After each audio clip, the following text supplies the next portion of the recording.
In this problem, what we're trying to find is, so if you read through the question, it ends with, what is the specific heat of the lead? So we are solving for C of lead. And so we're going to use the equation Q equals M times C times delta T.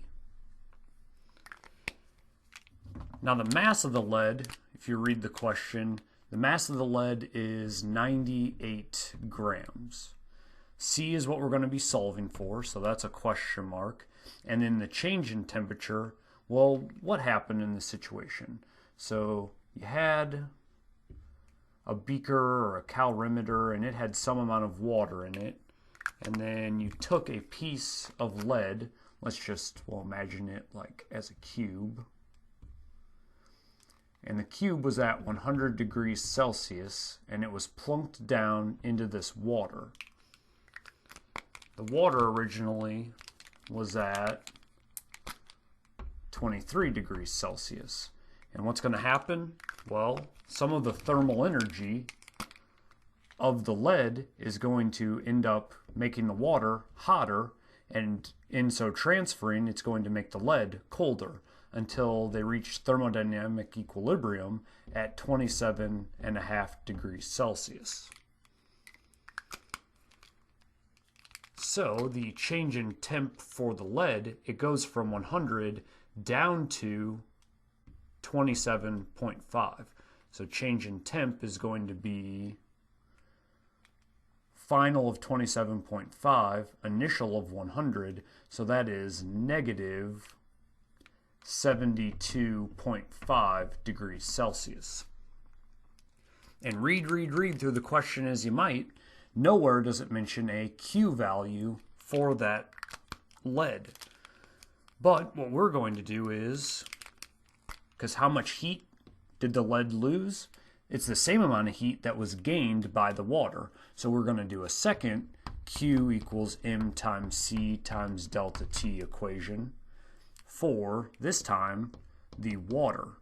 And the amount of heat gained by the water is equal to the Q that was lost by the lead.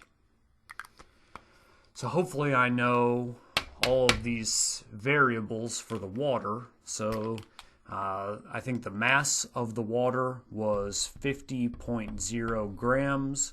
The specific heat of water is 4.18 joules per gram degree Celsius. And the water is going from 23 degrees initially up to 27.5, so that is a positive 4.5 degrees Celsius change in the water's temperature. And so those three things multiplied together are going to give us a Q value of, let's see,